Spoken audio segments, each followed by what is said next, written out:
Ba-da-ba-ba-ba. I'm not loving it at all.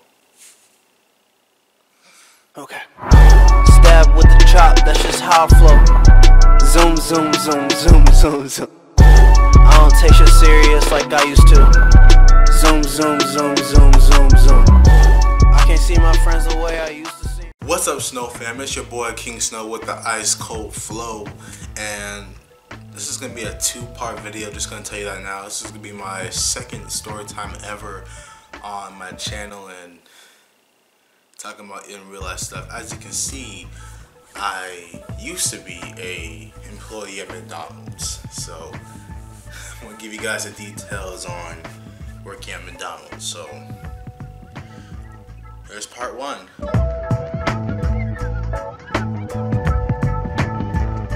So part one, I'm gonna be talking about my experience, like how I got hired, how I even came across even wanting to work at McDonald's.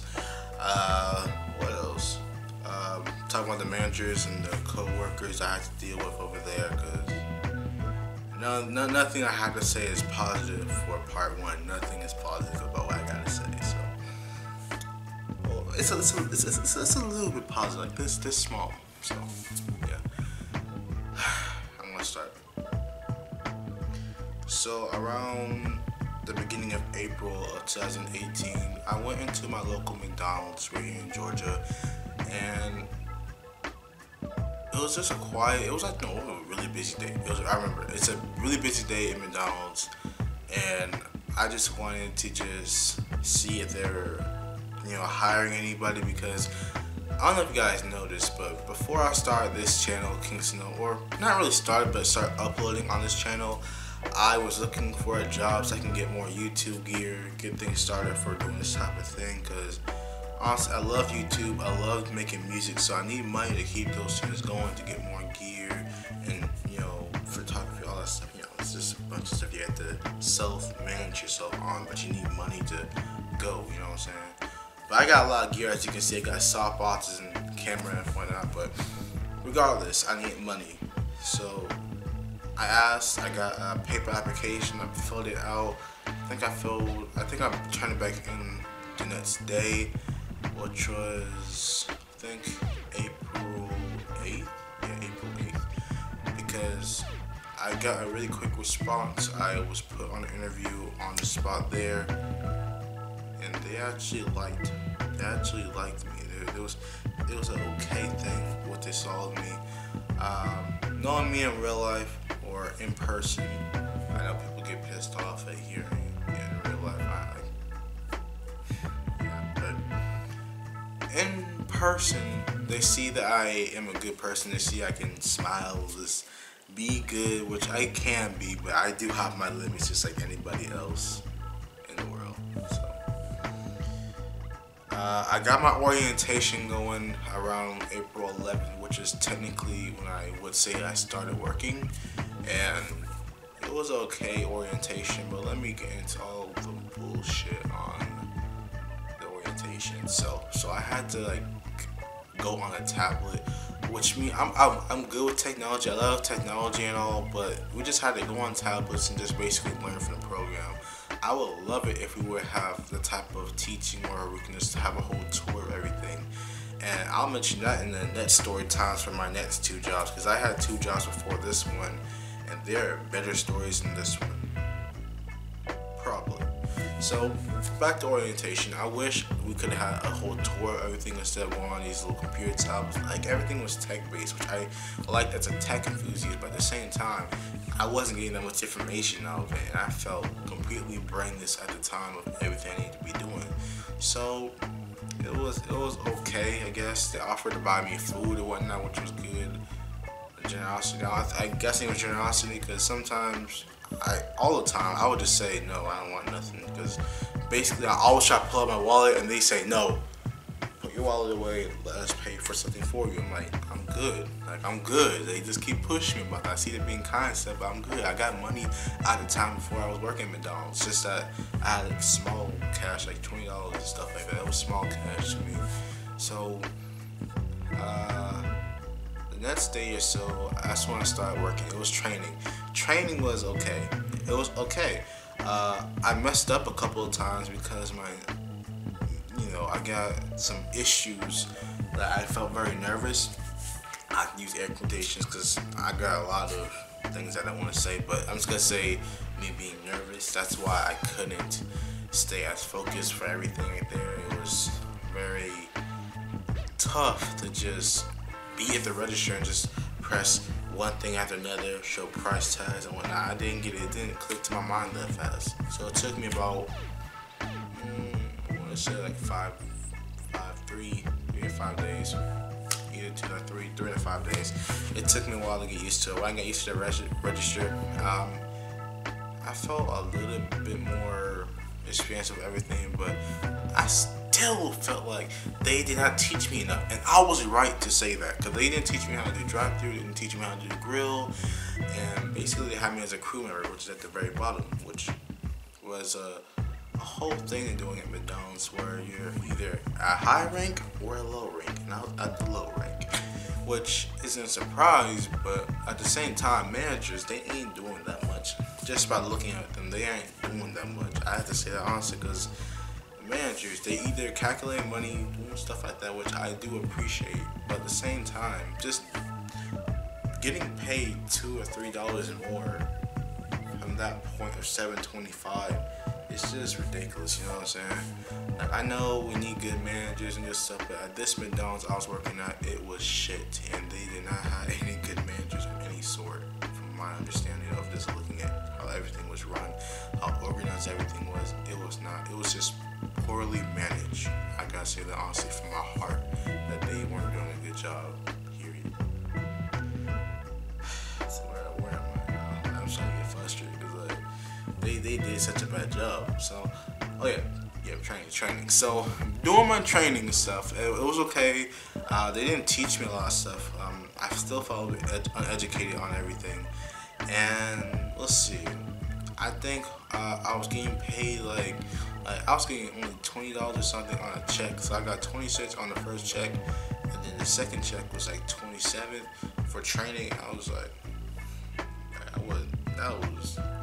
that's like the cash I would bring with me when I'm getting some food. So yeah, I was grateful and all, but like, dang. Here's the thing. Like, what I know from most people over the internet, whenever they would work at McDonald's, they said they get paid for orientation. When I saw my first training check, I saw that I wasn't getting paid for orientation. I was like I was there for like 3 hours of orientation, which was more than they had me for training. Like, they'll have me come into work for 2 hours back then, around like early May or the end of April for my training. It was just, from there, it was just 2 hours or so, from like 4 o'clock to 6 o'clock, which is about 2 hours for them. Yeah, 2 hours. And it was just, training was terrible. Just getting those training checks made me feel a little unmotivated. I'm like, when will you have me on a regular schedule? So I had to go and visit my family at one point, and my phone service was out too, so they couldn't call me or anything. It was hard to reach me because it was like a lot of roaming when I had to go see my family in the States somewhere. So you know how it is. When you're on the road, you're roaming a lot, and it's hard to keep in contact with people. When I got back, I talked to my manager, and I'm gonna call my manager, say his name is Bob, the hiring manager. So Bob, tell him that the man didn't even remember my name, and he's supposed to have all of our names written down. I saw my name written down. It kind of shocked me. Like, he didn't even know my freaking name when they're supposed to know it since day one. I mean, since they're supposed to know all of our names since day one when they hire us. And we don't even have no name tags either, because like basically I still stay there while I'm still wearing this basic shirt and not having the red shirt. Got people will wait until a month or 3 months or so to get that stuff. Man, I've been there from like April 11th to June, like June 30th. That's it, June 30th. So, man, like, it's just crazy to me that working that long, I still never got this shirt while working there. It was just crazy. And I stayed there for April, May, and then the end of June. crazy. It's crazy, people. And it took me like 5 weeks to get off that stupid fucking training check. It was just so aggravating to make only like $20 or so on a check. So I want to say around my third check, I got $207, which I was extremely happy about. Cause finally I'm making big money, big hours and stuff. But there's this manager I just can't stand. And the first one, I'm just gonna call her Scarecrow, cause she was tall like a scarecrow and mean like a scarecrow. So I'm gonna call her Scarecrow. So Scarecrow will bug me a lot. Like, she will always be on my case. I always want to be rude. I hate Scarecrow. And there's another one. I'm just gonna call her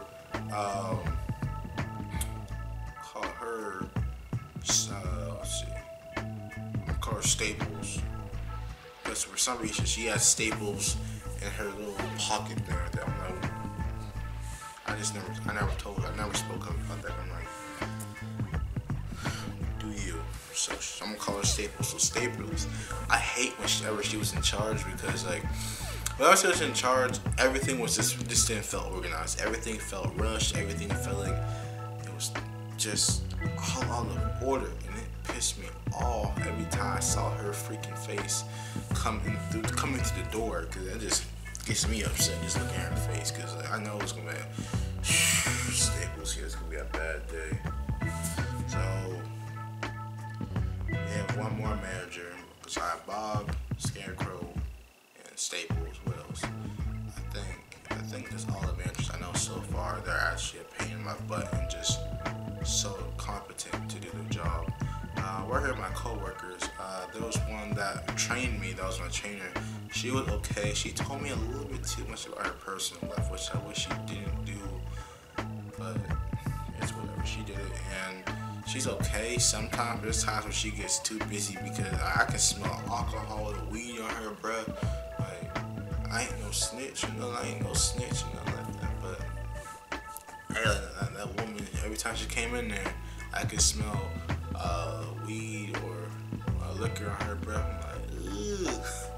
Cause every time I smelled it, made me feel kind of, it just made me feel some type of way, not in a good way. But yeah, that was her. What should I call my trainer? I'm gonna call her Freckles. So Freckles, she was a good trainer, but she didn't teach me enough to know how to drive through or the grill stuff. Cause basically Bob wanted me, the hiring manager, Bob wanted me to freaking be a grill person, but they had me doing the whole crew thing. So I was like, okay, that's okay. They had me do cash register. They had me do a whole lot the freaking French fries. I hated that. Like, yeah, I was good doing the French fries. I was good doing it, bro. But like, it took me off. It ticked me off because they just called me to do fries all the freaking time, just because they see me good at doing that one particular thing. I can do running. I can do a cashier, and I can do it with no problem, because I was always able to ring people up with no problems, no worries. But whenever I would have a problem with ringing up somebody, I always had to go to the manager to get these damn codes, and it got me so pissed off. I'm like, Miss Scarecrow or Miss Staples, I need your help, because I need you to put this code in. And they always, or sometimes, I feel like they would ignore me whenever I need their help, and just got ticked off. It just got me ticked off, you know what I'm saying? And working with other co-workers, it's just a bunch of girls there.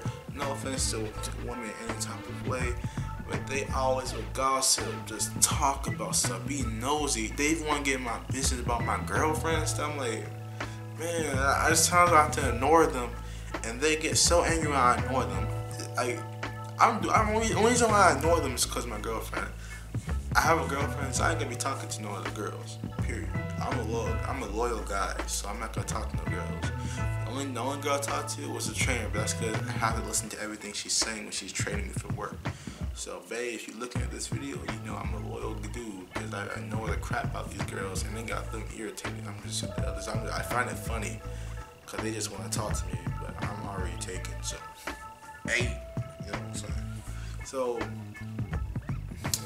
yeah, so far I covered my whole experience being hired, the managers, the co-workers. And like these co-workers, they scummiest type of people. They're scummy. There's only like 2 there that I actually find okay. And you know, I would actually like to talk to. There's only 2 there. Freckles, and there's another one I would call let's call this person volleyball. Volleyball, okay, volleyball and Freckles. Those are the ones I would actually be comfortable talking to. But I stopped talking to them recently because like the job started getting more brain dead by the second. It's just hard for me to enjoy the job, hard for me to enjoy talking to people as friends. It was just too much, you know what I'm saying? McDonald's. It was an okay job at first, but it got stupid dumb the next couple of weeks and stuff. So, if you guys enjoyed this video, if you guys enjoyed my story, which is only part 1, part 2 will be out next week. So, yeah, like this video, comment, subscribe, and turn on post notifications for more videos like these, because the second part is going to be a little bit more funny. It's going to be more entertaining because I'm going to be talking about the customers. I'm going to be talking about what made me want to just kind of made me snap a few times, and a lot of mistakes that the managers made that I never told you guys in part 1. So yeah, see you in the next video, SnxwFam. Stay cool.